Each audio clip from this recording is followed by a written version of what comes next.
Ako ang inyong Lolo Pael at ito ang aking kwento.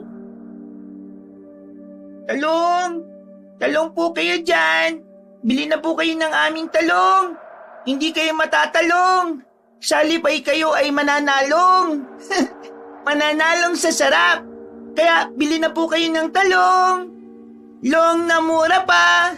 Talong!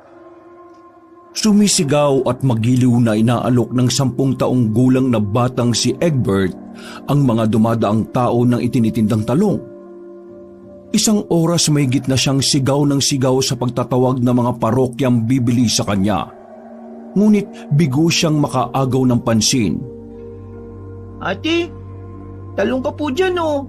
Sigurado po ako kapag bumili ka ng talong namin, mapapansin ka ni Crush. Ikaw kuya, bili ka na ng talong. Pampahaba ng iyong talong. Ang ng iyong buhay ay magiging long. Ganon.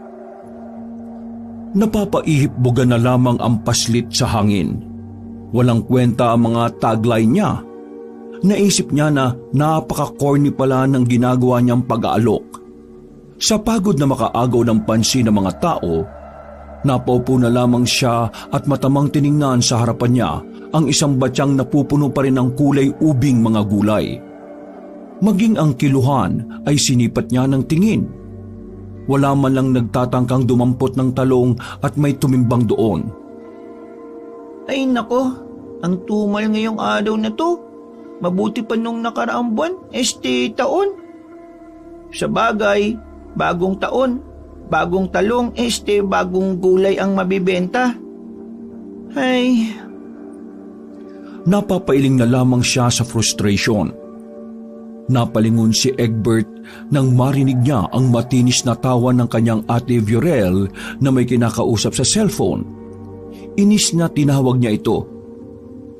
Ikaw naman ang pumalit sa akin dito. Kanina pa ako nag-aalok eh. Paus na ang boses ko oh. Wala pa tayong nabibenta. Ikaw talaga dyan, napakarot mo. Tumigil sa pagbungis-ngis ang dalaga. Napalitan niyo ng pagkayamot sa muka na tiningnan siya ng masama. Ikaw Egbert ha, tumigil ka dyan, may kinakausap ako dito. Ay sus, nakikipaglandian ka lang naman kay Kuya Mav eh. Wala kang pake. Pinirapan siya ng nakatatandang kapatid. Kung kanina mo pa sana ako tinutulungan di sana may buena mano na tayo ngayon. Ang dami mong reklamo. Huwag ka na nga muna magtinda dyan. Bah, di pwede te. Mabubulok tong mga talong. Hayaan mo yung mabulok no? Di tortahin natin mamaya. Ay sus, parang kayo mong ubusin. Nagda-diet ka nga, di ba? Pampadayet kaya yung talong. Uy, mayaman yan sa Fiverr no? Naku, palusot mo. Matakaw ka lang. Mas lalong bumakas ang pagkairitable sa mukha ni Ate Viorel. Anong sabi mo? Ang sabi ko, masiba ka. Ay talagang pinupuno mo kung bata ka ha? Teka nga. Mav? Nilandian ni Viorel ang tinig sa kausap sa kabilang linya. Saglit lang ha. Mamaya na tayo mag-usap. May papatayin lang akong bata. Sabay tingin sa kanya ng nanlilisik ng mga mata. Imbis na masindak si Egbert sa banta ng kanyang nakatatandang kapatid na babae, hinamon niya pa ito. Apatayin mo ko? Sige, susumbong kita kay mama at papa. Wala na sila mama at papa no? Paano ka magsusumbong, Aber? Sarkastikong tanong ni Viorel sa paslit. Pag pinatay mo ko, susumbong kita kay mama at papa sa langit. Mumultihin ka naming 3. Muling rumolyo ang itim sa mga mata ng dalaga. Talaga ba? Natatakot ako. Grabe. Ikaw talaga ate. Simula nung mawala si na mama at papa, ganyan na lang ang ginagawa mo. Lagi mong kinakausap si Kuya Mav. Bakit? Kayo na ba? Sa'yo ko kaya ibalik ang tanong mo. Bakit simula nung nawala si na mama at papa, ang hilig-hilig mong makialam, no? Kabata-bata mo pa, napaka-chismoso mo na. Kapatid kita ate, malamang makikialam ako. Napasipol na lamang ang ate Viorel nito sa inis. Ay nako, wala akong kapatid na tsismoso. Mas lalo kung walang kapatid na ang tamad-tamad na malandi pa.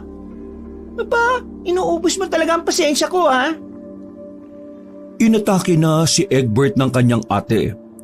Tangkang sasampalin na sana siya ni Viorel nang hagilapin niya ang isang mahabang talong na nasa batya at itinutok sa dalaga. Ano ha? Anong gagawin mo sa akin? Sasampalin mo ako? Sige, etong talong, ipupukpok ko sa iyo to. Nagngirngiri sa galit ang kanyang kaharap, pero wala itong magawa kundi bumalik sa upuan at tinawagan muli ang pinaghihinalaan niyang nobyo nito. Ayan, ganyan ka te, dyan ka magaling eh.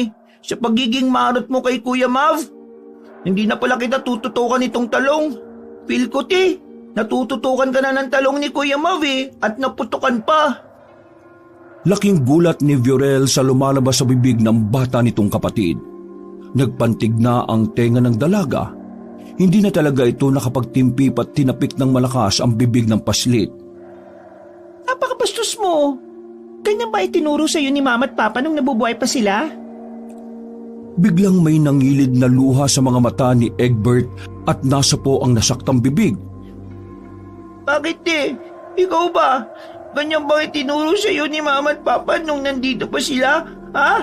Ang sakta ng nakababata mong kapatid?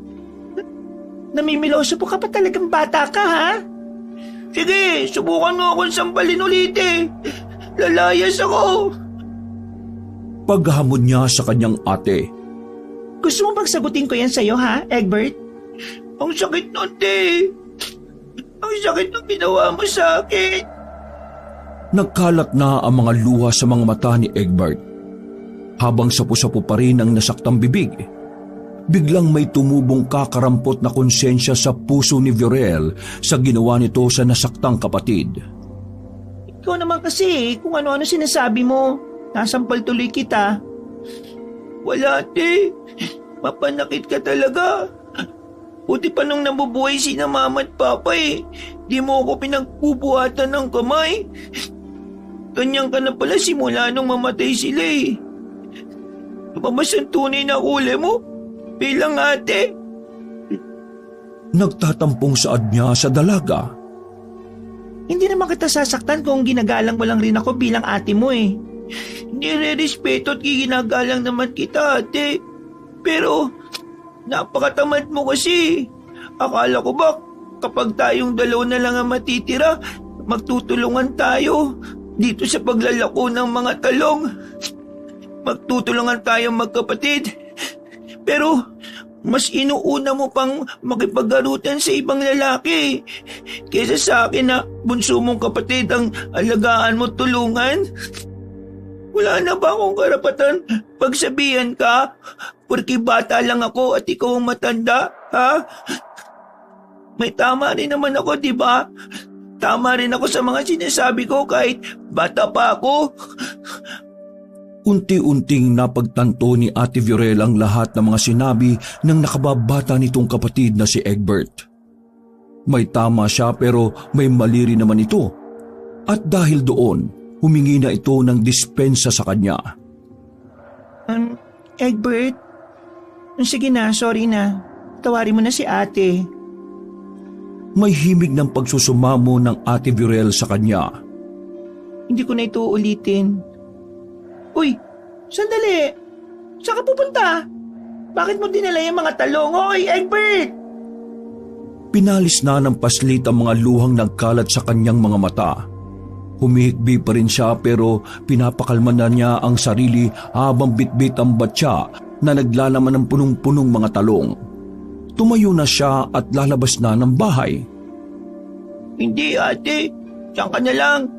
Makipag-arutan ka na lang dyan kay Kuya Marv. Ako na lang ang mag-isa magbibenta nito hanggang sa makaubos. Unahin mo na yan, total kumikita ka naman dyan sa pakikipag-arutan mo sa lalaking yan eh. Hoy, Egbert, sandali. Sasama ako. Hindi na. Sa tamad mong yan. Mo ko, ano ba? Nang maramdamang papanaog na si Viorel at tangkang susundan siya, Mabilis namang tumakbo si Egbert sa katirikan ng araw. Lumusot siya sa makitid na eksena. Paglusot doon, ay nakahinga siya ng maluwag na hindi na siya nahabol ng nakatatandang kapatid. Maigi na lang at hindi niya na ako nasundan pa. Grabe si ate. First time niya akong pagbuhatan ng kamay. Pero, sandali, paano yung bakuran namin sa likod ng bahay? Walang magbabantay ng mga pananim na talong ko dun ah. Ay naku, pag uwi ko na nga lang, saka ako yung titingnan. Sana naman hindi yun pestehin. Nakakaisang buwan na yung iba eh. Sa kalagitnaan ng malalim na pag-aalala ni Egbert, nagpalinga-linga siya sa paligid nang hindi niya masyadong naaaninag ang kanyang dinaraanan. Dagdag pa na hindi rin pamilyar ang kanyang nalusutan. Dali lang. Parang bago sa paningin ko to ah. Namamalikmata ba ako? Mahamog kasi ang buong paligid. Purong puti lamang ang kanyang nakikita. Dahil sa kaba na baka maligaw, bumalik siya sa iskinitang nilusutan. Laking luwag niya nang matunto ng makitid na lugar na kanyang pinaglusutan. Si ate naman kasi, kamunti ka na tuloy akong maligaw ng dahil sa kanya. Pumalatak pa ang paslit na panay sisi sa ate.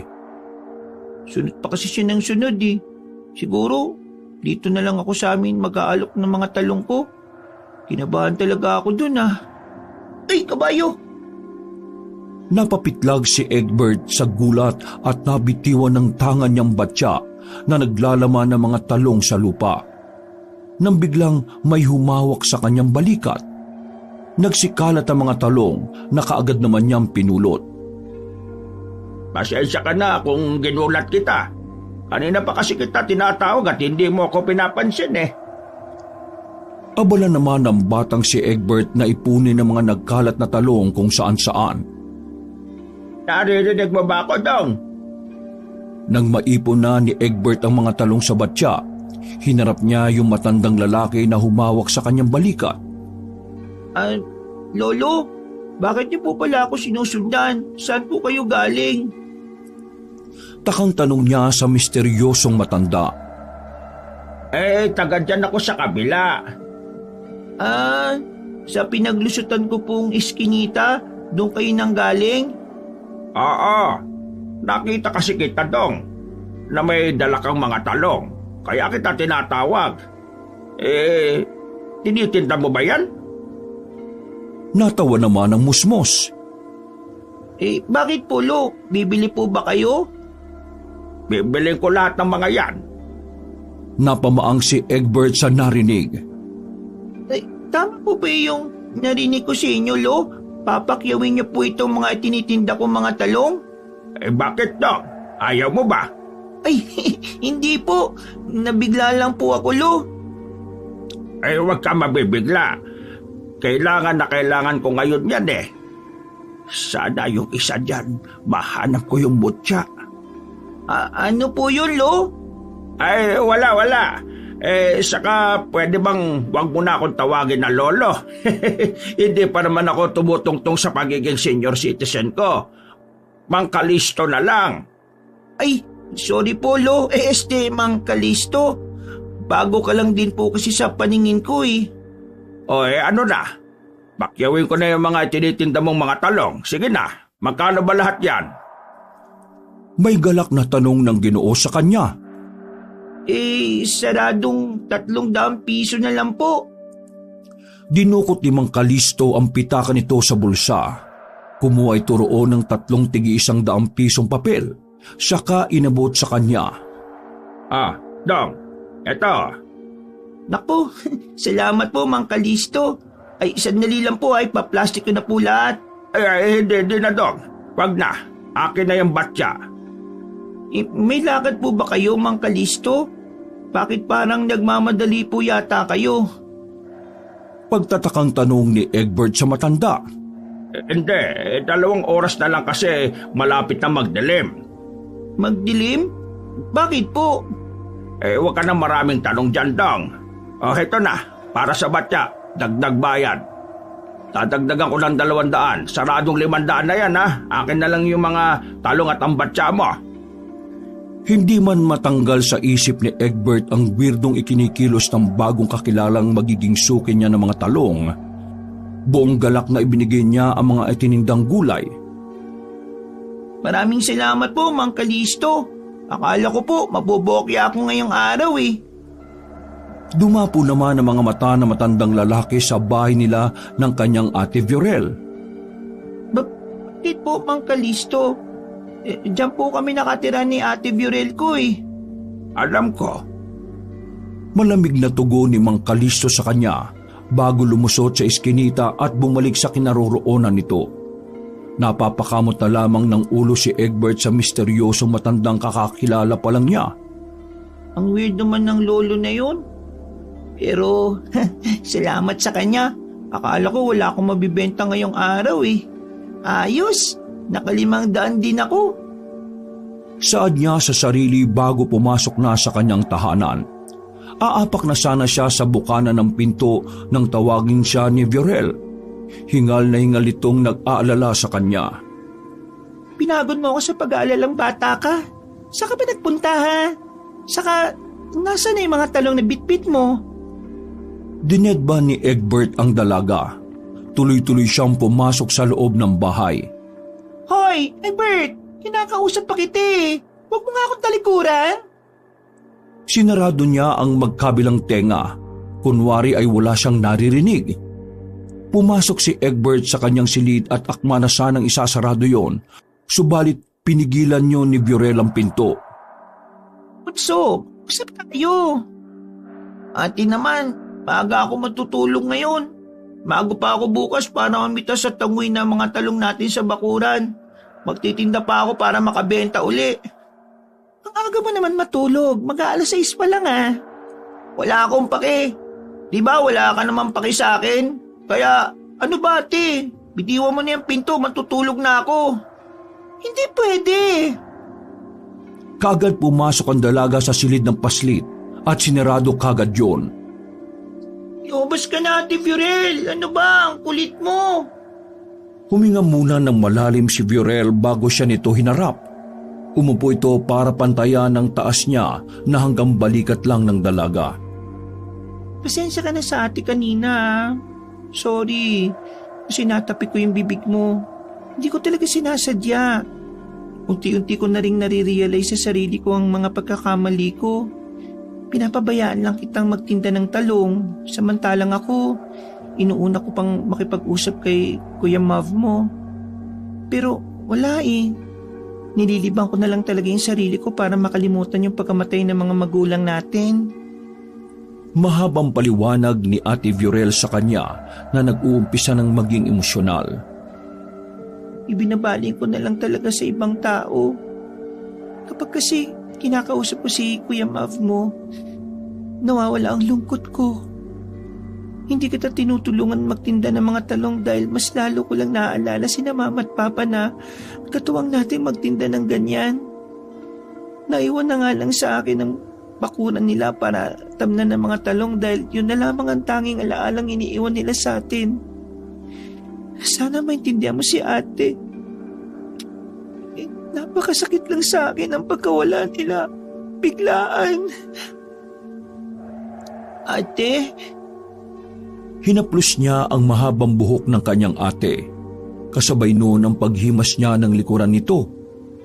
Pag na natin balikan ang trahedya ng pagkamatay ni na Mama at Papa, mas lalo lang tayong malulungkot. Hindi ko alam, Egbert. Sa tuwing napapanaginipan ko yung bus na sinasakyan nila na nahulog sa bangin. Tapos kapag magigising ako, bigla-bigla na lang ako naiiyak. Grabe naman ang aksidente sa mga magulang natin. Ate Viorel, 3 buwan na po ang nakalilipas. 3 buwan na nga pero mas lumalalim ang sakit habang patagal ng patagal, Egbert. Napakahirap mag-move on. Sa bubot na mga braso ng paslit, hinagkan niya ang Ate Viorel niya para kahit papaano mabawasan ang mga dalahin nito. Sorry, Bunso. Napabayaan kita. Mas inuna kong pahilumin ang sarili ko sa iba pero hindi ko nakita na may isa pa pala akong natitirang pamilya. Walang iba kundi ikaw iyon, Egbert. Hayaan mo. Matutulog din ako ng maaga. Tutulungan na kita magbenta ng mga talong para na rin kina Mama at Papa. Matamis na napangiti si Egbert. Tuwang-tuwa ang kalooban niya na nagkaayos na silang magkapatid. Hindi lang yun. Bumalik na rin ito sa dating Viorel na kilala niya.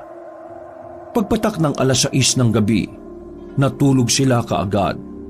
Tinabihan siya ng nakatatandang kapatid sa pagtulog. Dahil bukas ng umaga, marami-rami silang pipitasing mga talong na namunga sa bakura ng mga pumanaw na magulang. Hindi pa man nagbubunga ng liwanag ang kalangitan, bumangon na ang magkapatid. Tinungo na ng dalawa ang likuran ng bakuran kung saan nakatanim ang mga talong. Binuksan ni Egbert ang bumbilya sa labas ng bakuran nang sa ganoon, malinaw nitong makita ang kanilang mga pipitasin. Namangha pa ang magkapatid ng marami-raming mga namungang mga talong sa kanilang pinatabang lupa. Mukhang napakabilis namang mamunga ng mga talong natin, Ate Viorel, oh. Nakakapagtaka naman, Egbert. Kada 2 araw, may mga bagong talong ang namumunga kahit hindi tayo naglalagay ng mga binhi sa patabang lupa. Bakit kaya? Pumakla ang itsura ni Egbert sa pahayag ng kanyang ate. Ate naman, hindi ka naman talaga nagtatanim ng mga binhi sa lupa eh. Ako lang ang nagtatanim nun eh. Bunso, pagtatalunan pa ba natin ito? Hindi ba nag-usap na tayo? Opo, pero totoo naman po na ako lang po ang nagtatanim ng mga binhi dito sa bakuran. Naitirik niya Ate Viorel ang mga mata. Oo na, Bunso, hindi na ako kokontra. Pero bakit nga kadaling tumubot mamunga ng mga talong sa bakuran natin, no? Kahit pa nung nandito sina Mama at Papa, ganyan na yan. Sa pagkakaalam ko talaga, 5 hanggang 10 araw lamang tumutubo ang mga yon. May mga umaabot pa nga ng 1 buwan ng iba eh. Pero sa bakuran natin, hanggang 2 araw lang ang maximum. Eh huwag ka na magtaka, ate. Malamang, baka may elementong umaaligid dyan tapos binabasbasan ng bakuran natin. Ayun, naging biyaya. Biyayang bakuran para sa mga talong. Asus, tumigil ka nga, Egbert. Umiral na naman yung pagiging malikot ang imahinasyon mo. Kung ano-anong naiisip mo eh. Oo na, ate. Hindi na rin ako kukontra. Angoy na natin itong mga tanim na talong bago pa tayo datnan ng liwanag. Maingat na pinitas nila isa-isa ang mga sariwang talong at inilagay sa malaking buslo. Nang halos mapuno na ang buslo, tinigilan na nila ang paghango. Ayos na siguro to, ate, no? Itinda na natin to sa harap natin para marami tayong maibenta. Ay, teka, wag muna. Hindi pa muna natin i-check kung may mga bulok? Napakamot ng bibig si Egbert sa suwestyon ng nakatatandang kapatid. Wag na, ti. Pipili naman yung mga tao kapag nagka-interest na bilhin ng mga paninda natin eh. Sila nang bahala. Eh kung may bulok na makita sila, edi patungan natin ng mas mababang presyo. Sayang din yung effort po natin sa pagtatanim ng mga ito eh. O siya, bahala ka. Pero may kailangan muna akong i-text bago natin i-display ang mga yan sa harap ha. Ano? Sino na naman ang iti-text mo? Basta. Umiling ang bata sa inasta ng dalaga. Habang nagtitipa, napapansin niyang nangingiti ang kanyang ate. Batid na niya kung sino ang kateks nito. Yan, sinasabi ko na nga ba eh, si Kuya Mav yan oh. Ha? Hindi no? Pagtatanggi nito, pero napangiwi si Egbert. Ano bang uunahin natin, si Kuya Mav o itong negosyo natin ng mga talong? Hindi siya nito sinagot. Bagkus, napatalikod ang dalaga at may tinawagan. Ay nako ate, nag-usap na nga tayo eh. Tao po? Kapwa napalingon ng magkapatid sa baritonong boses na tumatawag sa labas ng kanilang bahay. Speaking of talong, OMG, Nandiyan na yung pinakamamahal kong talong. Kinikilig pang napatili si Ate Virel niya. Napailamos ng mukha naman si Egbert. Maglalandian kayo, no? Imbis na tulungan mo ako magtindi. Napahimaywang na ang paslit. Tila ba nagsesermo na siya kahit dapat yung ate na lang niya ang may karapatang gumawa ng ganoong bagay. Hindi, Egbert. Sabi niya sa akin kagabi, tutulungan niya tayo mag-alok ng talong. Tutulungan niya tayong ubusin itong mga pinitas natin. Naku, ang swerte ko talaga sa boyfriend ko. Malantod na saad ng dalaga. Ibig sabihin, di ka pa pala natulog kagabi? Nakipagpuyetan ka sa lalaking yun, no? Tapos mamaya aantok-antok ka na naman habang nagtatawag tayo ng bibili sa atin. Ay naku ate. Tumigil ka na nga dyan. Buti nga tumutulong na nga ang tao eh. Magpasalamat ka na lang, no? Sus, hindi talaga ako boto sa lalaking yan para sa'yo ate. Sumang-ayon ka na. Siya na talagang forever ko eh. Tao po! Virel! Love! Ay, oo nga pala. Napagtanto ng dalaga na nasa labas pala yung kalandian nito. Love, nandito ka sa bakuran. Sandali lang ah. Oh, Egbert, dito ka muna ha. Pagbubuksan ko lang yung Kuya Mav mo. Napahalukip-kip si Egbert sabay iling. Sumunod na rin si Egbert sa kanyang ate, total doon din naman nila i-display ang mga tinitindang mga talong. Bit-bit ang buslo na naglalaman ng samut-saring talong na magkakaiba ang hugis.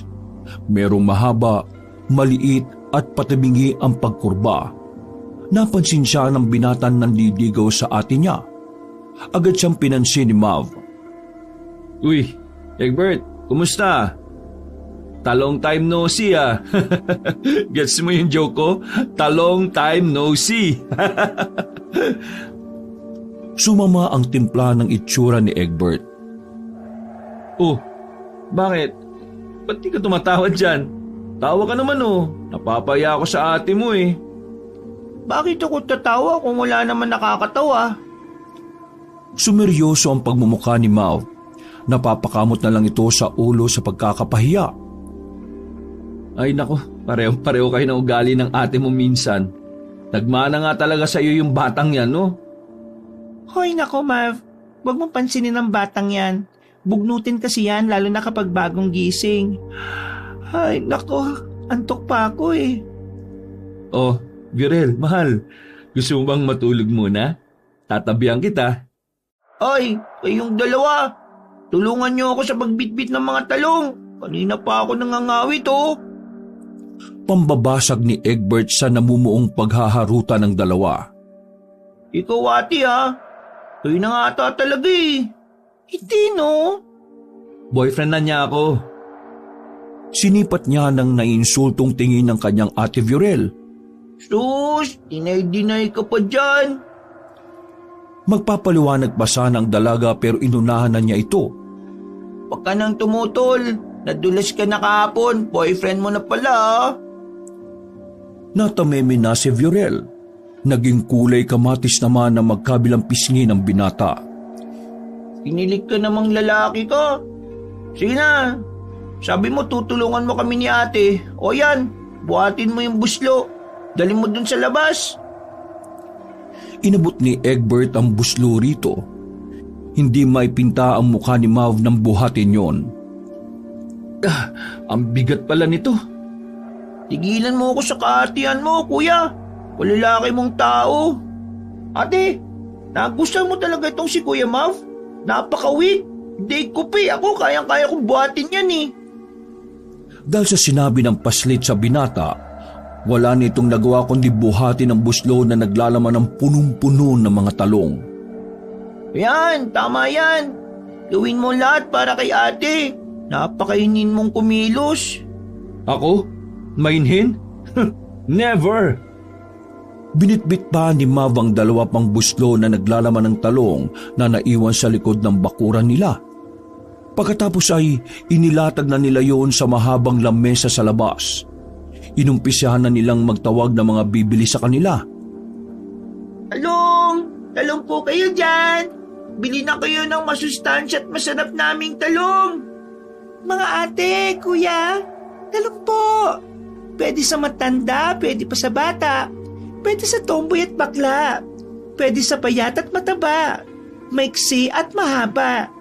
Kaya ano pang hinihintay nyo? Bili na. Talong is life! Bili na kayo! 20-20, 30 at iba pa! Sabay na napatingin ang magkapatid sa naging tagline na pagtatawag ng mga mamimili ni Mav. Sinamaan siya ng mga ito ng tingin. Oh, bakit? Tama naman ako, di ba? Kuya Mav, baka mas lalong walang pumansin sa mga talong natin. Ikaw talaga ginagawa mong kalokohan eh. Mahal, mayos ka. Napakamot muli sa likuran ng ulo si Mav. Hindi naman kasi ako nagtitinda talaga ng talong eh. Para kay ate, gawin mo. Kung talagang mahal mo siya, gagawin mo ang lahat, di ba? Para na rin makuha mo yung loob ko. Napaihip buga sa hangin si Kuya Mav. Inayos na nga nito ang sarili at muling umariba sa pagtatawag ng mga bibili sa kanilang talong. Dahil sa seryosong pangaakit sa mga dumadaang kababaihan, napabili ang mga ito ng talong. Akala pa naman ni Egbert dahil sa pagpapakitang gilas ng lalaki sa pag-aalok, masahanga ang ate nito kay Mav. Mas lalo lang palang lumala ang sitwasyon. Yan, maba yan. Bilin mo na, aray! Palihim na kinurot ni Virel ang tagiliran ni Mav. Mahal, ano? Bakit mo naman ginawa sa akin yun? Ang lanti-lanti mo. Bahala ka na nga dyan. Sa labis na paninibugho ng dalaga at pagsiselos, nag-walkout ito at pumasok sa loob ng bahay. Sinubukan namang magpaliwanag ni Mav. Ginagawa naman din kasi yon ni Mav para makabenta. Uy, mahal, Virel, sorry na! Sumunod na rin ito sa loob ng bahay para kausapin ang silosang nobya. Egbert, maiwan muna kita dyan ha. Kakausapin ko lang ang ate mo. Wala kuya, paano itong mga... Hindi na siya pinatapos ng nobyo ng kanyang ate. Mabilis itong pumasok sa loob ng kanilang bahay. Napapakamot na lamang ng ulo si Egbert at in-entertain ng mga kababaihang pumipili ng mga talong niya. Maayos namang nakapagbenta si Egbert sa mga nabingwit ng Kuya Mav niya.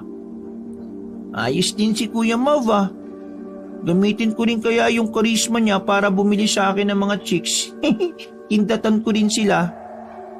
Habang inaayos ni Egbert ang mga talong sa mahabang lamesa, may malaking anino ang nagpaangat sa kanyang ulo. Agad namang nakilala ng bata kung sino yon. Ito ang matandang lalaking pumakyaw ng mga talong sa kanya kahapon. Mang Calixto! Bibili ulit ako ng mga talong mo, Dong. Hindi naman makapaniwala si Egbert na muling bibili ang ginoong yon sa kanya.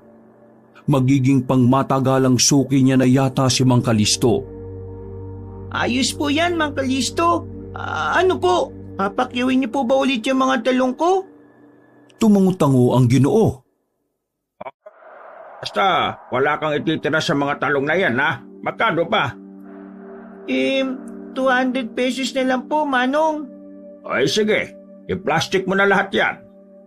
Nagtatakang tinanong niya na naman muli ang matandang lalaki habang isinisilid sa plastic bag ang mga talong. Matanong ko lang po, Mang Calixto. Kahapon po pinakyaw niyo po yung talong ko. Tapos ngayon, papakyawin niyo po ulit. Ano po bang ginagawa niyo na? Kinakain ko, malamang. Tumahimik bigla si Egbert sa pagsagot ng malakas na matanda. Ngarag na ang tinig nito sa hindi niya malamang dahilan. Dagdag pa na gumapang ang kilabot sa kanyang buong katawan sa paggalit na boses na yon ni Mang Calixto. Nagtatanong lang naman po ako eh. Huwag ka na magtanong. Basta ibalot mo na yan. Bilis!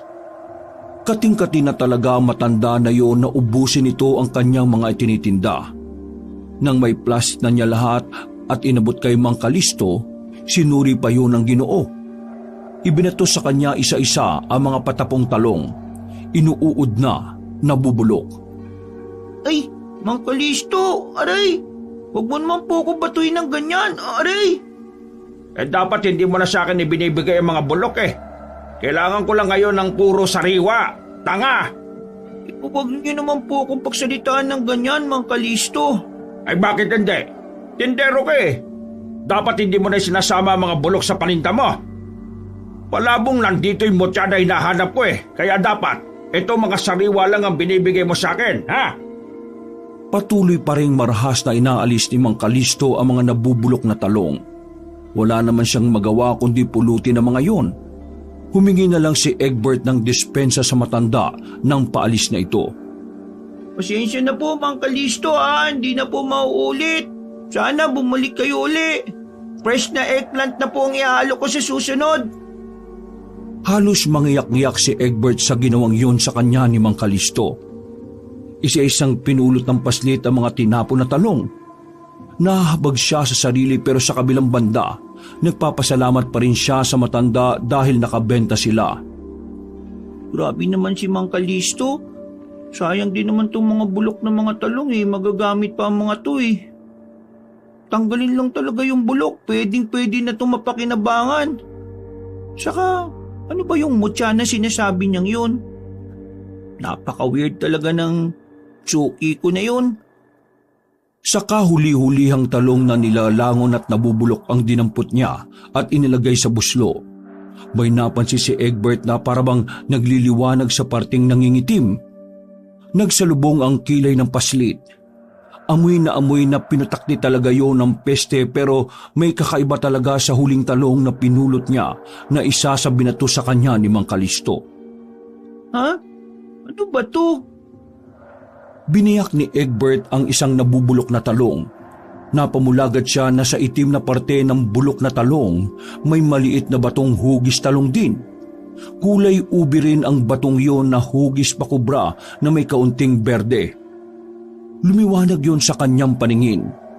Manghang-mangha siya sa taglay na kariktan nun. Anong uri ba ito ng batong ito? Buto ba ito ng talong? Kinagat pa ni Egbert yon pero nakumpirma niyang bato nga yun. Maigpit niya yung hinawakan sa palad.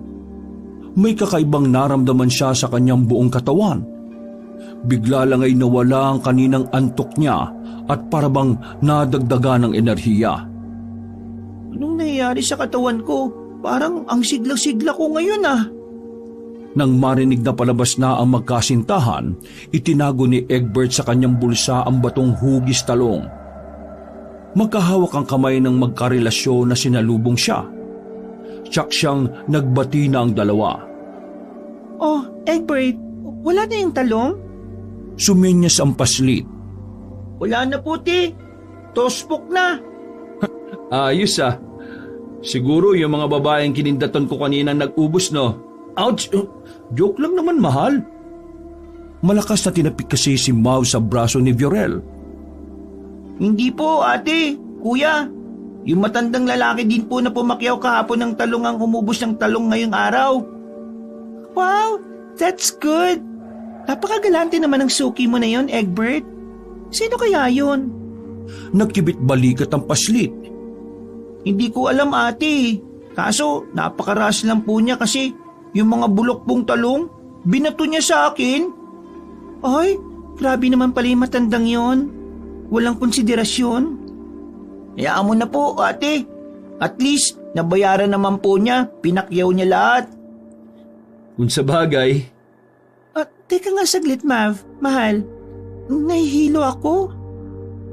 Inalalayan ng binata ang nobya nitong si Viorel. Bakit po, ate? Ano pong nangyayari sa iyo? Masusuka ako. Pahingi ng plastic. Plastic, bilis. Aligagang kumuha si Egbert ng plastic bag na ginagamit niya sa pagsilid sa mga mabibiling talong at agad na inabot kay Ate Viorel niya. Sumuka ito ng malapot na kulay puting likido. Parehong hinihimas naman ni na Egbert at Mav ang likuran ng dalaga upang mahimasmasan. Sa lagay na yun ni Viorel, malakas ang kutob ni Mav na nagdadalang tao ang nobya nito. Upang makumpirma nga ang kutob ng binata, pina-check up nila ito malapit sa isang klinika. Tama nga ang kutob nito. Buntis ang ate ni Egbert na si Viorel. 3 buwan na mula nang may mangyari sa magkasintahan. Buntis ka po, ate? Gulat na tanong ni Egbert sa nakatatanda niyang kapatid pag-uwi ng dalawa galing sa check-up at paglalaboratory sa pinakamalapit na klinika. Imbis na si Viorel ang sumagot sa paslit, ang nakabuntis na lalaking si Mavang tumugon sa kanya. Oo, buntis ang ate mo. Magiging tito ka na. Hindi po ako natutuwa, Kuya Mav. Bumakas ang pagkaseryoso sa kanyang mukha na ipinagsalikop ang mga braso. Bakit naman, Egbert? Ang bata-bata ako, Pi, tapos magiging tito na agad ako. Ano yun? Titong bata? Ayaw mo ba nun? May makakalaro ka na oras na mailuwal ng ate mo yung anak naming dalawa. Makakalaro mo na ang pamangkin mo. Di ka kasi nag-iingat eh. Masyado kayong mapuso, Kuya Mav. Aba, kailan ka pa natutong sumagot sa nakatatanda sa'yo? May tumubong ini sa ulo ng binata. Panagutan mo ang ate ko, ha? Pananagutan ko talaga yan. Asawa ko yan eh. Jowa pa lang, no? Binuntis mo na? Hindi kayo naghintay na may kasal? Mahal ko naman ang ate mo eh. Ano na bang may pagmamalaki mo, ha? Bakit? Ikaw ba? May pagmamalaki ka na ba? Yang lit-lit mo? Matamang nagsukatan ng tingin si Egbert at ang Kuya Mav nito. Para bang may namagitan na kuryente sa dalawang nagbabangayan. Pinutol naman agad yon ni Viorel bago pa maggirian ng bunso nito at ang nobyo. Magsitigil na nga kayong dalawa. Napapagod na ako. Nalalabo pa ang paningin ko. Ikaw, Mav, may tama ang kapatid ko eh. Kahit may tama na talaga na yan. Ha? Bakit naman, mahal? Ako pa yung mali? Oo, kasi bata pa yan, pinapatulan mo. Mabuti pa, ihatid mo na lang ako sa kwarto ko. Kailangan ko magpahinga. Tumingin pa sa kanya ang Kuya Mav niya ng masama. Nangaasa na binilata naman ni Egbert ang binata. Umiiling na inalalaya na lamang ni Mav ang kanyang nakatatandang kapatid patungo sa silid nitong magkapatid. Bago pa ito tuluyang mabadtrip.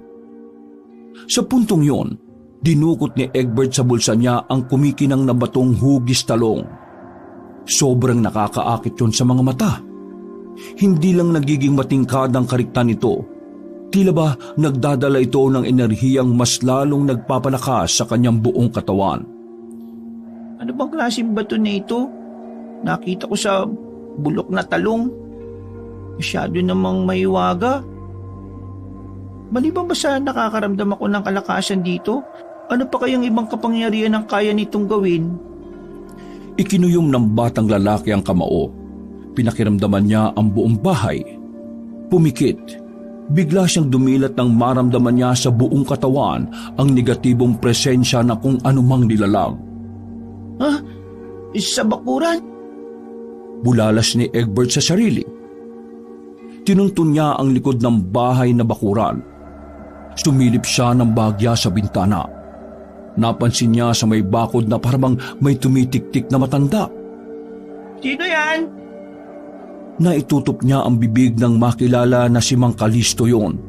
Para bang puntirya ng Ginoo ang mga pananim na mga talong. Ano ba talagang pakay ni Mang Kalisto nito sa mga talong ko? Bakit pa ganyan siya makatingin sa mga pananim ko? Nadoble ang laki ng mga mata ni Egbert nang makaramdam siya ng pagkapaso sa kanyang palad. Ibinukan niya ang kamay. Nagliliwanag ang maliit na batong yon na kahugis ng talong. Ilang sandali pa, para bang may mga matitinis na boses siyang naririnig. Samot-saring mga tinig ang umaalingaw-ngaw sa puno ng kanyang tenga. Tinakpan niya tuloy ang magkabilang tenga ng mariin. Ano ba yung mga boses na yun? Ang sakit-sakit naman sa pandinig. Aray, ano ba? Tinapunan niya ng tingin ng mga talong na naglilika ng di kaaya-ayang tinig. Ano? Nagsasalita ang mga talong? Imposible naman. Napansin niya pa yung batong tangan ay mas lalong lumiwanag. Hindi kaya isa sa kapangyarihan ng batong ito eh. Narinig ko nagsasalita yung mga gulay ko. Talaga ba? Pinakinggan niya ng maigi ang mga samot-saring talong na nagsasalita. Binigyan si Egbert ng babala na may balak si Mang Kalisto ng masama sa kanya. Hindi daw ito normal na tao, kung kaya mag-iingat siya. Ha? Bakit naman? Anong klaseng tao ba si Mang Kalisto para gawan niya ako ng masama, mga talong? Nakakausap niya ito sa isip, kaya madali siyang nakikipag-communicate sa mga ito na hindi naririnig ng ibang tao. Sabay-sabay na nagsambit ng aswang ang mga talong. Kampun daw ito ng dilim, at yung hawak niyang mutya na yon ang puntirya na matanda. Ano kanyo? Mga talong? Mutya? Ang tawag ba dito sa batong ito, mutya? Umuo ang mga malaubing gulay. Hindi pa rin siya makapaniwala sa natagpuan niyang mutya na yun. Ginagabayan din siya nito sa maaaring mangyari na kapahamakan kung sakali. Napakaswerte daw niya na siya ang nakabingwit ng mutya ng talong. Mapalad ang mga gulay na yon na hindi napunta sa masasamang loob ang kanilang gabay, kundi sa isang inosenteng bata na kagaya niya. Saglit lang. Hindi ko kayo maintindihan eh. Paano ko natagpuan ang mutya na ito sa nabubulok na talong? Ang alam lang ni Mang Kalisto, nasa sariwa ito eh, at hindi sa pinipeste. Paano? Sumagot ang iba, dahil kapalaran na daw ng mutya na hindi dapat mapasakamay ng hindi normal na nilalang ang ganong uri ng kapangyarihan. Marahil sa kanya talaga nakatadhana ang mga ito. Ganun ba? Anong gagawin ko? Hanggang kailan mapapasa akin tong mutya ng talong? Ayoko ng ganito eh. Ibabalik ko na lang ito sa inyo. Egbert, bakit nandiyan ka sa labas? Anong sinisilip-silip mo dyan? Hindi na naituloy ni Egbert ang pagtatanong sa isip sa mga nakakausap niyang talong. Napalingon siya nang datnan siya roon ng kanyang Kuya Mav. Kuya Mav, andyan po pala kayo? Napabalikwas pa siya ng lingon nang kaagad na umalis si Mang Kalisto sa may bakod. Hindi na niya ito muling nahagilap pa ng paningin. Hindi ka pa natutulog? Hindi po kasi ako makatulog, kuya eh. Isinilid niya muli sa bulsa ng kanyang salawal ang mahiwagang bato ng talong. Matulog ka na, magagabi na oh. Maaga pa po eh. Ay nako, sa ganyang edad mo, dapat natutulog ang mga bata. Sa isang 10 years old na bata, napakapandak mo. Dapat tulog ka ng tulog para tumangkad ka eh.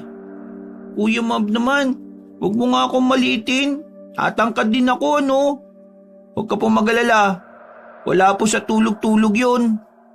Kung sa bagay, kapag siguro tinuli ka na, saka doon ka lang tatangkad. Nahihiyang nangamati sa magkabilang pisngi ni Egbert. Si kuya, inaasar ako. Susumbong kita kay ate. Sige nga, kung talagang tuli ka na, patingin ng baby talong. Napabusangot na napakunot ng noo si Egbert. Tinatabig niya ang pasimpleng paghawak nito sa kanyang pututoy. Sige na, huwag ka nang maya, patingin. Ikaw naman, magiging bayaw mo naman ako eh. Ano ba kuya? Susumbong talaga kita kay ate. Ano ba? Huwag mong hawakan yung ano ko. Bilis na, ikaw naman eh, yaka pa eh. Lalaki naman tayo pareho eh. Ano ba? Parehong napasigaw ang dalawa nang may kumalabog sa itaas ng kanilang bubungan. Ha? Ano yun? Nahintatukot ang tanong ni Kuya Mav. Ko po alam kuya. Check mo kaya sa bubong. May uminit na kung ano na nasa kanyang bulsa. Lumiliwanag na naman yung mutya ng talong. Naririnig na naman niya ang mga boses na pananim na talong sa kanilang bakuran. Paulit-ulit nilang sinasabi na si Mang Kalisto. Nagpalit na daw ito ng anyo bilang alagad ng dilim. At ang punteriya nito ay hindi na ang mutya na kanyang tangan kundi ang ate niyang si Viorel na may laman ng sanggol sa tiyan nito. Biglang sinugod ng kaba si Egbert. Si ate Viorel! Nagtatakang bumaling sa kanya si Mav. O bakit? Bakit mo tinatawag ang pangalan ng ate mo? Kuya, si Mang Kalisto nasa itaas. Nasa itaas po siya sa bubong. Ha? Mang Kalisto? Sino naman yung Mang Kalisto na tinutukoy mo? Isa po siyang tik-tik, kuya. Kailangan po nating iligtas ang ate. Bilis! Aligagang tinungo ng dalawa ang silid ni Viorel. Nakandado pa pala yun, kung kaya't natatarantang dinukot pa ni Mav sa bulsa nito ang mga susi. Bakit mo kasi nilalak, kuya? Huwag ka muna maingay. Hindi ko mahanap yung tutugmang susi sa seradura na ito eh. Nang maipasok na niya yung susi, inikot nila ang knob ng pinto. Laking gulat nila nang madatnan ng papaling-paling ang ulo ni Viorel. Para bang nananaginip ito na masama. Ang mas kahindik-hindik pa sa nadatnan nila ay nang may mapansin silang mahabang dila sa itaas ng bubong. Tik-tik, kuya! Ayun na yung tik-tik! Ayun yung dila niya, oh! Ha? Anong gagawin ko? Ano pa ba? Kumuha ka ng kutsilyo sa may kusina! Kuya, bilis! Halos madapa pa si Kuya Mav na patakbong tumungo sa kusina. Hindi naman malaman ng paslit kung ano ang gagawin. Hanggang sa makarinig siya ng mga boses na may ingay na talong na nasa kanyang bakuran. Tinuturuan siya ng mga ito kung ano ang gagawin. Ha? Ano kanyo, mga talong? Gagamitin ko yung bato na mutya para maging espada? Ganun ba? Dahil sa tagal ng pagbabalik ni Egbert, sinunod niya ang mga sinabi ng talong sa kanyang isip. Nagpalinga-linga siya sa silid. May nahagilap siya ng mga talong na nasa ibabaw ng tukador na ibinebenta nila. Pagdampot niya, mariin siyang pumikit at nag-usal siya sa mutya na gawing espada yung talong. Sa kanyang hiling, nagliwanag yung talong na bitbit nito. Naging isa nga yung makapangyarihang sandata. Pakurba man gaya ng talong, pero ginamit niya yon para putulin ang dila ng tiktik na walang iba kundi si Mang Kalisto. Layuan mo ang ate ko! Umalingaw-ngaw ang huni ng aswang sa sobrang sakit. Pumailan lang ang tinig nito na waribang walang hanggang hapdi sa pagkakaputol ng dila nito. Hawak-hawak ang mahabang dila ng tiktik. Itinapon niya ang kumikibot-kibot na dila sa sahig tapos ay mariin niya itong tinapakan. Mamaya mo na, mana! Aangawin mo ang mutya! Malagim ang boses na pinakawala ni Mang Kalisto sa anyong aswang. Hindi maintindihan ng kanyang pagsasalita dahil sa naputol na dila. Para siyang ngongo kung magsalita. Ano sabi mo? Sige, subukan mo nga gawin sa akin na mutya. Baka hindi lang yung abutin mo, aswang. Sa muli natin pagkikita. Pangaasar na sabi ni Egbert sa aswang. Nagpalipat-lipat sa mga bubungan ng bahay ang tiktik hanggang sa tuluyan ng nabura sa kanyang pandinig ang mga ngir-ngir nito. Bigla naman nahipa naman ng hangin ang naging abo na mahabang dila ng kanyang nakasagupa. Napabalikwas ng bangon ang kanyang ate Viorel. Sumulpot naman sa eksena si Kuya Mav na noon lang din dumating matapos mahagilap ang patalim na puputol sana sa dila ng aswang. Agad niyang itinago ang mutya sa kanyang bulsa. Oh, nasa na? Nasa na yung aswang ngayon? Puputulin ko ang dila niya, hayop siya! Napapakamot na lamang ng ulo ang paslit sa pagiging huli ng kanyang Kuya Mav. Kuya naman, bakit ngayon ka lang? Diyos ko naman, ang tagal mo, oh. Baka patay na yung magiging asawa at pamangkin ko niyan eh. Napakabagal mo, kuya. Daig pa kita eh. Si Mav naman ang napakamot sa bumbunan. Kasi, nagdala pa ako ng matalas na kutsilyo eh. Puro mapupurol yung kutsilyo nyo dito. Napapailing at napapailamos ng mukha si Egbert sa kapalpakan ng kanyang magiging bayaw. Tumalimang dinaluhan naman ng dalawa ang hingal na dalaga habang hinihimas ang tiyan nito. Mahal, ayos ka lang ba? Oo, tiyan ko kasi umihilap. Parang umiikot yung tiyan ko. Ang sama-sama ng panaginip ko talaga. May halimaw na gustong dukutin ng anak natin, mahal.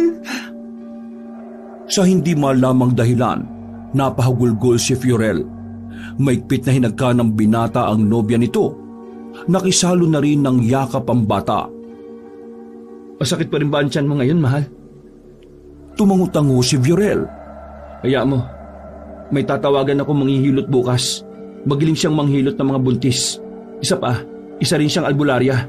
Matutulungan niya tayo patungkol sa mga aswang. May mga alam siyang pangontra para hindi na bumalik ang tiktik na yun dito.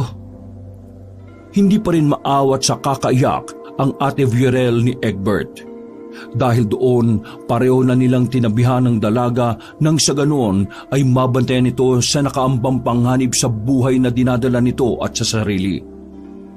Nang sumunod na araw nga, dumating na ang manghihilot na tinukoy sa kanilang dalawa ng kanyang ate na si Manang Hilaya, ang nakababatang kapatid ng lola ni Mav. Egbert, mahal, eto nga pala si Lola Hilaya. Isang batikang manghihilot sa aming lugar. Bunsong kapatid siya ng lola ko. Pagpapakilala ni Mav sa matandang manghihilot, Hello po, Lola Hilaya. nagmano pa si Egbert sa matandang babae. Kaawaan ka naman ng Panginoon. Abay ka, bait na bata. Hinimas pa nito ang kanyang ulo. Pinagpalang bata. Dagdag pa ni Manang Hilaya na may ibig ipakahulugan. Napakunot tuloy ng noo ang paslit. Ikaw po ba'y manghihilot sa akin, Manang? Oo, ako nga. Dumapo ang paningin ni Manang Hilaya sa nakaumbok na tiyan ni Viorel. Napangisi ito ng nakakaloko dahilan upang kutuban ng dalaga. Bakit po? Ano pong malusog ang batang nasa sinapupunan mo? Hindi ko pa man ito nahihilot pero malakas kong naririnig sa tiyan mo ang tibok ng kanyang puso. Nagkatinginan naman ang mag-ate. Lola Hilaya, paano niyo po nalaman kaagad yun? Hindi niyo pa naman po nahawakan ng tiyan ng ate ko ha. At saka... Napabaling sa kanya ang pileges at nangungulubot na mukha ni Manang Hilaya. Kaya mo, iho. May mutya din ako. Nanlaki ang mga mata ni Egbert sa narinig niya sa mahinang sinabi ng matanda.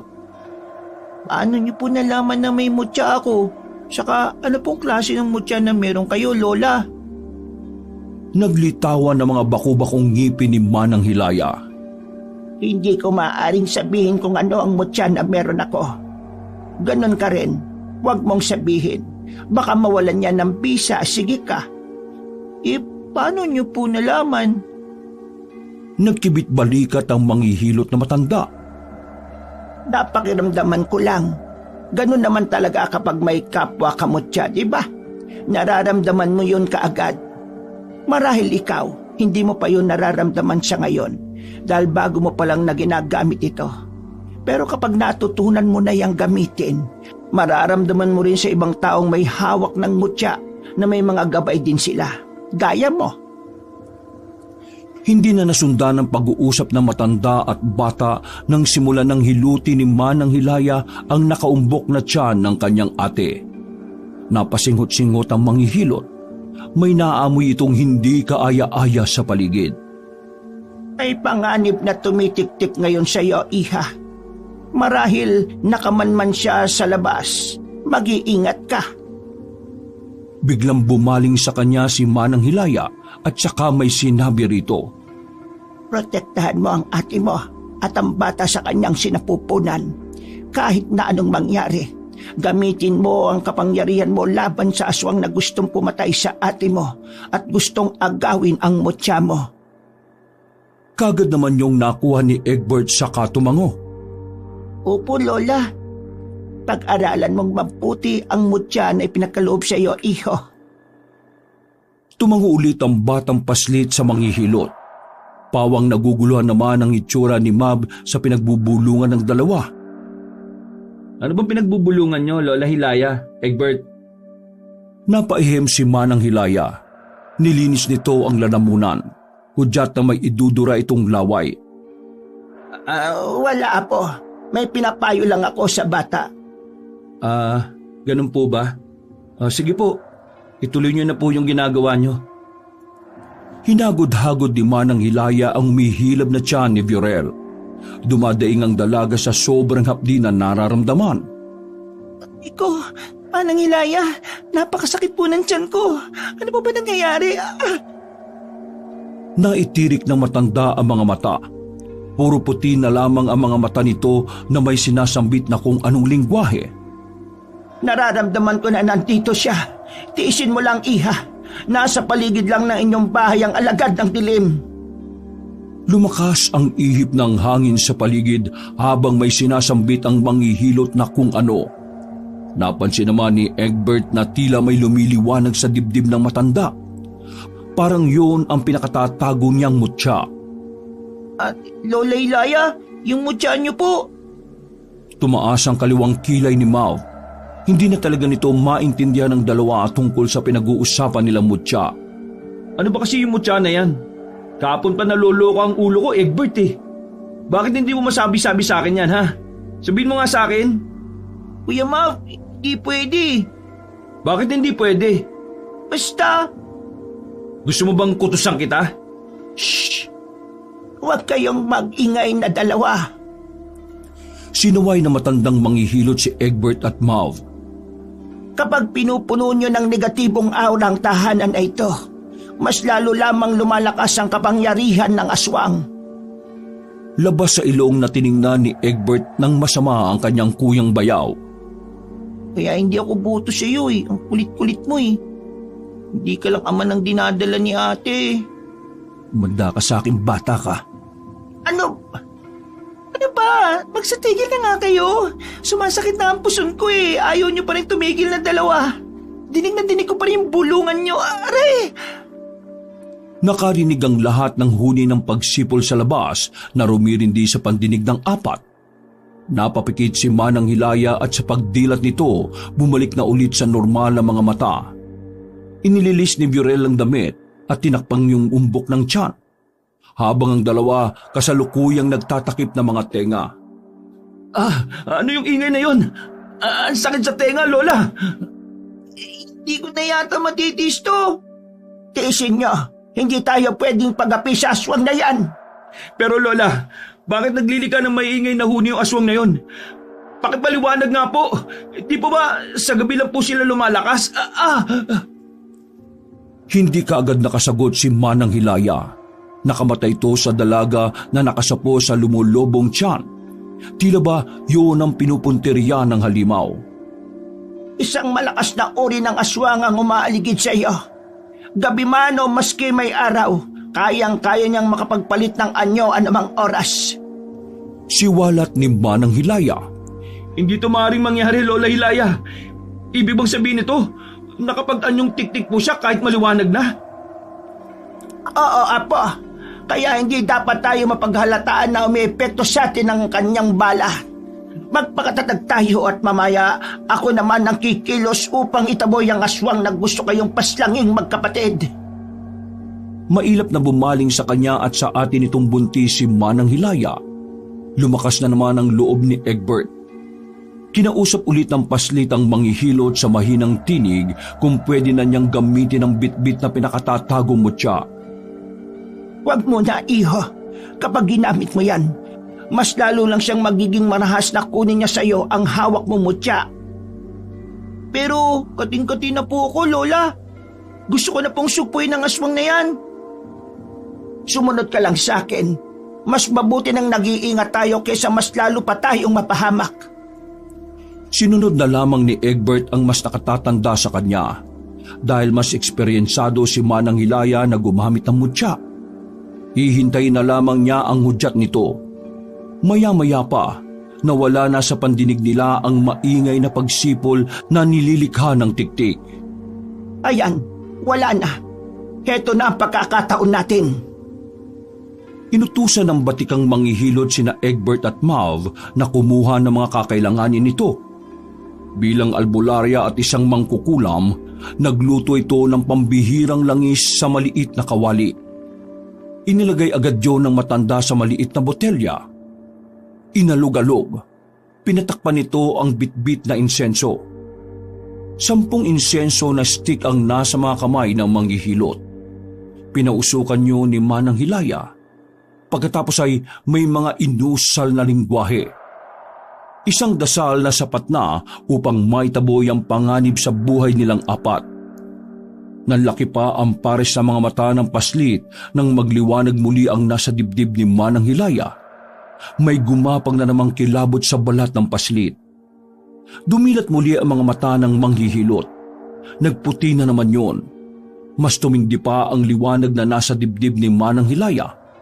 Dahil doon sa insenso na tanga na matanda at mutya nitong nakatago sa may dibdib, nabura ang negatibong pakiramdam ng batang paslit. Itinigil na rin ang manghihilot ang pagpapausok nito ng insenso. Hinipan niyo ni Manang Hilaya at sa isang iglap, Nakahinga na rin sila ng maluwag lahat. Wala na ang nilalang. Napasinghap si Egbert at nag-aalalang nagtanong sa mangkukulam na manghihilot. Babalik pa po kaya yun, Lola? Nasisiguro ko sa iyo na babalik pa yun upang magiganti. Sa ngayon, medyo nagkaroon siya ng bahagyang pinsala. Hindi pa rin umihilom ang natamo niyang sugat nung nakainkwentro niyo sila kagabi. Isa pa, babalik yun oras na humaba na muli ang kanyang dila. Kapag may lakas na uling patayin ang nasa sinapupunan ng ate mo. Ang lakas-lakas po niya, Lola. Mabuti pa siguro, Egbert. Mahal, dun muna tayo sa bahay ko. Ligtas kayo dun mula sa aswang. Baka bumalik pa yun mamaya eh. Hindi naman ako makapapayag dyan, Mav. Bakit naman, Viorel, mahal? Napakadelikado ng sitwasyon mo ngayon. Kasi po, Kuya Mav, yung bakunan po namin ng mga pananim na talong, hindi po namin pwedeng iwan yun dito ng ganun-ganun na lang eh. Saka isa pa, Apo, malakas ang pangamoy ng aswang na yon. Makapangyarihan yon. Kahit saan pa kayo lumipat, kung naaamoy noon ng mortal nilang kaaway, lalo na ang sanggol, mamamarkahan na nila yon. Lalo na at kilala nyo pa at nakikipag-interaksyon na kayo sa kanya. Sabay na napasinghap sa ganoong pagkakataon sina Egbert at Mav. Tama po kayo, Lola. Kilala po namin siya. Siya po yung naging suki ko na bumibili sa akin ng mga talong eh. Gulat na napabaling ang ate Viorel niya sa kanya. Siya yung umuubos ng mga talong mo noong nakaraang na araw, diba? Pero bakit? Hinigit ng batang paslit ang kanyang hininga at pinakawalan yun bago sagutin ng nakatatandang kapatid. Inisip na niya na dahil pinaghahanap nito ang mutya ng talong. May ideya si Mang Kalisto kung bakit ito inuubos ang kanyang mga panindang talong upang hanapin ang espesyal na mutya na yon.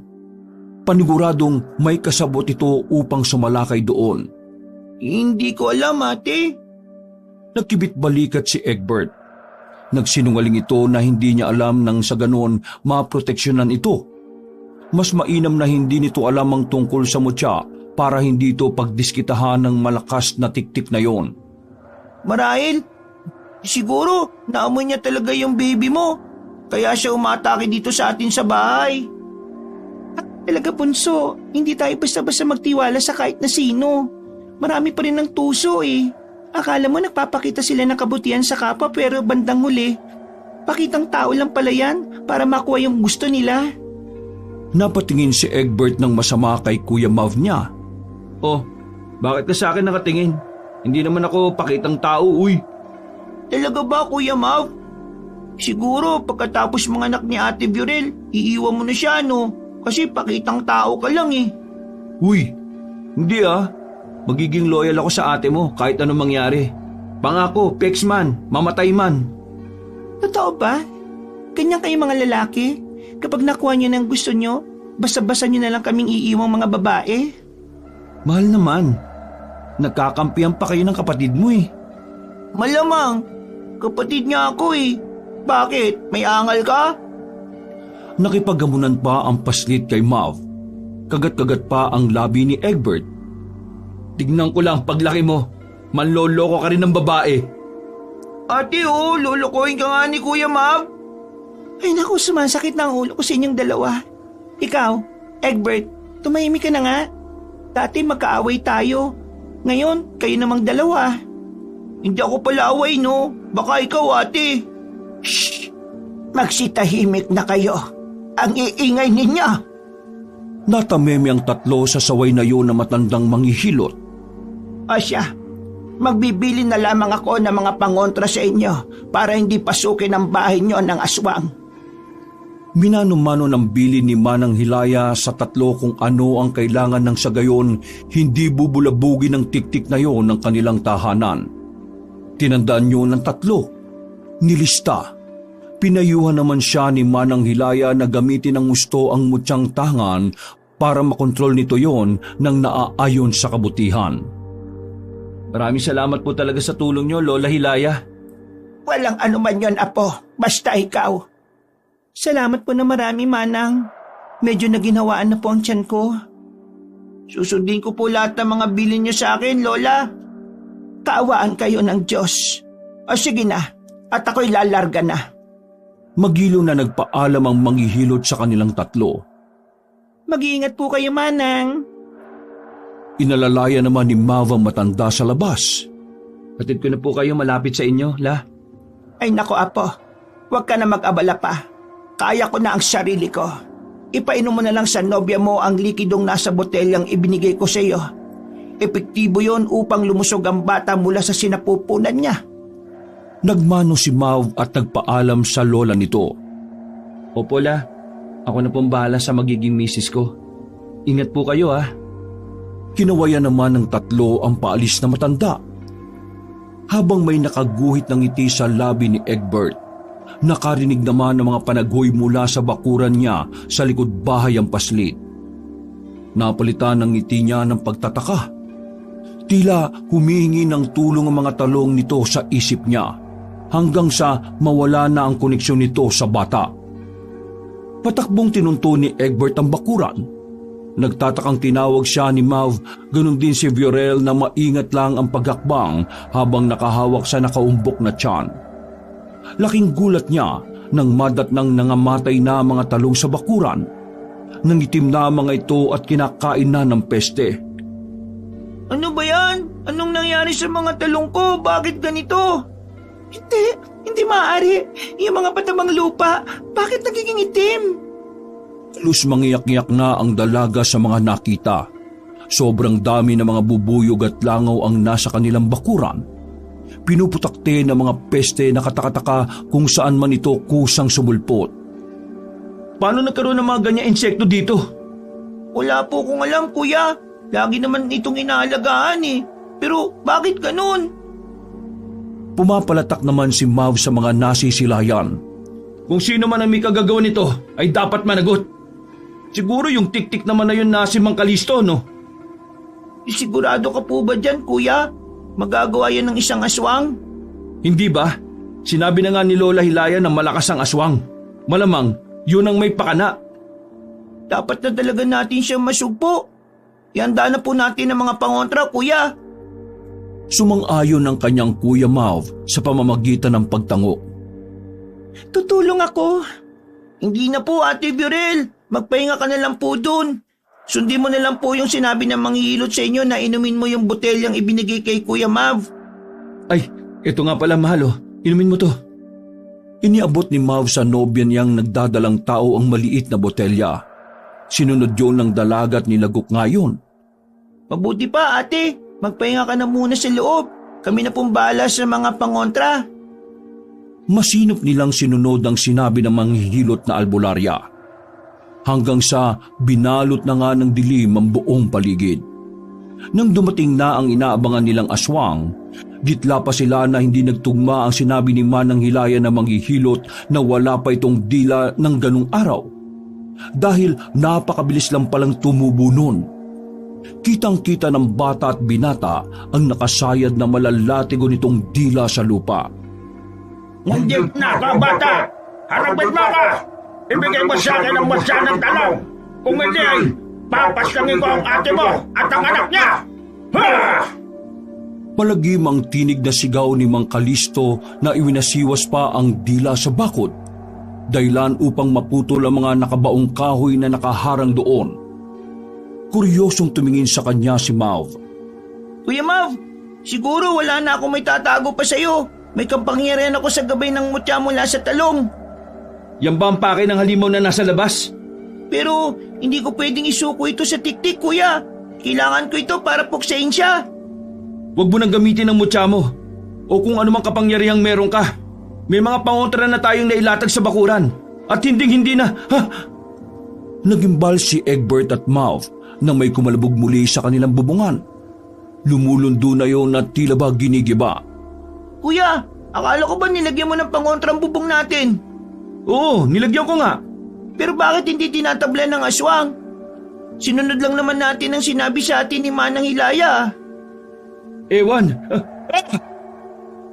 Pumainlan lang ang sigaw na yon ni Mav. Winawasak na talaga ng tiktik na yon ng kanilang bubungan. Isuko mo na sa akin ang mutyang hawak mo, bata! Para hindi ko na kayo guluhin pa! Hindi, ayoko! Magmamatigas ka ba? Hindi ko ito susuko, kuya. Mas marami silang mabibiktima at lalakas pa lalo ang tiktik kapag ibinigay ko sa kanya ng ganun-ganun na lang ang aking mutya. Inutusan ni Egbert ang tanga nitong mutya na talong. Ano ba ang maaari mong gawin? Ilabas mo na ang iyong kapangyarihan. Napapaso ang palad ni Egbert pero wala siyang pakialam dahil naglalabas na ito ng enerhiya na maaaring makatulong sa kanila upang itaboy ang kampo ng dilim. Tinakbo ng dalawa ang bakuran. Nagitla silang dalawa na may mga tumutubong mga talong na nandoon sa bakuran. Nasilayan nilang pareho yung aswang na nandoon pa rin sa may bubungan. Itinapat ni Egbert ang mutya sa tiktik. Sa isang iglap, bigla na lang itong tumilapon palabas ng kanilang teritoryo. Sinubukang pumasok ng tiktik sa lupain nila Egbert, subalit nabigo ang halimaw na si Mang Kalisto. Hindi ito makapasok-pasok kahit na anong mangyari. Anong ginawa mo, bata? Ha? Siguro, isa ang shield of protection sa lupain ang kapangyarihan ng mutya na ito. Aba, ibang klase yan ha. Nakaawang na lamang ang bibig ni Mav na hindi makapaniwala sa hatid na kapangyarihan na hawak-hawak ni Egbert. Papatay kita! Umagalpak ng tawa si Egbert. Hindi kami ang mamamatay ngayon, kundi ikaw, halimaw ka. May pinitas na isang talong si Egbert sa bakuran na yon. Itinaas yun ng paslit at ang mutya at malakas na sinambitang, Maging espada ka! sa kalaunan, ang talong na tanga ni Egbert ay nagliwanag. Nakasisilaw ang ipinamamalas na liwanag noon at saka humaba. Walang atubiling sinugod naman ng batang paslit na yon ng tigtik. Gamit ang mahabang dila naman ni Mang Kalisto, iwinasiwas nito yon at saka ipinulupot sa leeg ni Egbert. Nasa kalsat na bitiwan ang espadang hawak. Egbert, bayaw! Hindi ka pwede matalo! Sigaw ni Mav na nasa loob pa rin ng bakuran na yon na napapaligiran ng shield ng mutya. Antayin mo na lang doon si ate! Hindi ka pwede mamatay! Napakabata mo ba? Pumasok ka na lang sa loob! Hinihila na siya palapit sa nakadidiring bunganga ng tiktik. Ilang dipa na lamang masasagpang na siya ni Mang Kalisto. Nakahanda na rin ang matatalas nitong kuko upang pugutan siya ng ulo. Nang wala na siyang lakas upang hatakin ang mahabang dila ng tiktik, nagpatakay na siya palapit sa bibig ng aswang. Tanggap na ng bata ang kanyang kapalaran. Mama, Papa, magkikita na rin po tayo. Ito na ang katapusan ko. Biglang nag-slow motion ang paligid nang marinig naman ang pagsigaw ng kanyang Kuya Mav. Hindi ka pwedeng mamatay! Bata akong bayaw! Ito ang espada mo! Saluin mo! Napadilat si Egbert. Sakto sa kanyang pwesto, nasalo niya ang espada ng talong. Walang habas na pinutol niyang muli sa pangalawang pagkakataon ang dila ng tiktik na si Mang Kalisto. Sumirit ang malagkit na kulay berdeng dugo sa kanyang muka. Umaray ang halimaw. Tumining sa pandinig ang huni nito. Para matahimik, tinapos na ni Egbert ang paghihirap ng tiktik. Ito pang sayo! Ah! Buong lakas na pinatamaan ni Egbert ng sandatang talong sa leeg si Mang Kalisto. Tumilapon ng pugot na ulo nito. Bumagsak ang katawan ng tiktik sa kalsada. Nagkalat ang berdeng likido ng dugo na nanggaling sa aswang. Hingal na hingal si Egbert sa ginawa niyang pagpaslang kay Mang Kalisto. Pinakatitigang maigi ng dalawa ang bangkay na gumagalaw pa rin na katawan ng tiktik. Hanggang sa ilang sandali pa, naglaho na lang itong parang bula. Nasunog ang buong katawan nito hanggang sa naging abo. Sa wakas, tapos na rin. Sa tingin mo, tapos na nga ba, kuya? Makahulugang tanong ni Egbert kay Mav. Bakit? Anong ibig mong sabihin? Malakas ang pakiramdam ko na may kasabot si Mang Kalisto. May kumokontrol sa kanya, kuya. Napapakamot ng ulo ang lalaki. Eh sino naman? Aray ko! Ang sakit ng pusong ko, Ma'am Egbert! Tulong! Nagtinginan ng dalawa sa sigaw na yon ng babae. Si ate! Mahal! Mabilis nilang dinaluhan si Viorel sa loob ng kwarto nito. Ganun na lamang ang pagkagimbal nila na maraming dugo ang nagkalat sa loob ng silid. Ano nangyari, mahal? Masakit na humagulgol si Viorel. Baby natin, Mav! Ang baby ko! Bilisan na po natin! Isugod na po natin sa ospital si ate! Hindi na nagpatumpik-tumpik pa ang dalawa. Binuhat na ni Mav ang nobya nitong dinudugo. Pagdating sa ER, sinuri agad ang kalagayan ni Viorel. Heartbeat, maski heartbeat ng dinadala nitong sanggol. Abot-abot naman ang pagdarasal ng dalawa na sana makaligtas sa magina. Lumabas ang doktor. Ibinalita na nakaligtas pareho sina Viorel at ang baby nito. Kamuntikan na raw na hindi kumapit ang sanggol sa sinapupunan ng babae dahil sa ininom nitong pampalaglag. Mabuti at naagapan. Ha? Ano po, Dok? Pampalaglag po? Nagkatinginan sa isa't isa si Egbert at Mav. Iisa lang kasi ang ininom nito. Walang iba kundi ang ibinilin sa kanila ni Manang Hilaya na botelya na naglalaman ng espesyal na likido. Pero bakit? Bakit gustong patayin ni Lola Hilaya ang anak namin ni Viorel? May biglang pumitik sa isip ng paslit. Dahil sa mutya ko, Kuya Mav. Ha? Ano? Opo, Kuya. Tama ka nang narinig. Ang Lola Hilaya mo ang nagpapahamak sa atin para kainin tayong lahat ng aswang. Mali-mali ang pangontra ng aswang na ipinagawa niya sa atin eh.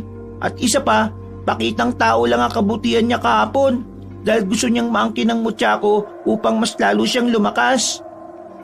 Hindi makapaniwala si Kuya Mav sa isiniwalat ng bata dito. Kung ganun, si Lola ang nag-utos kay Mang Kalisto na agawin sa iyo, mutya. Ganun na nga, Kuya Mav. Pero hindi nagtagumpay ang mastermind. Napangiti si Egbert sa pag-alala na may maitim na buti si Lola Hilaya. Yung mga ipinayo sa kanya nito ay pawang mga kasinungalingan. Ganon din ang pagpapausok ng insenso ay isang panlilinlang para makuhang loob ng 3 sa matanda. Makalipas ang 2 araw, inilabas din sa ospital ang ate Viorel niya. Nabalitaan din nila sa araw na yon na patay na yung masahistang buntis na lola ni Mav na si Hilaya. Natagpuan na lang itong itim na itim ang mga mata. Habang may nakatanim sa dibdib nito na itim na bato na pinaghihinala ang mutya.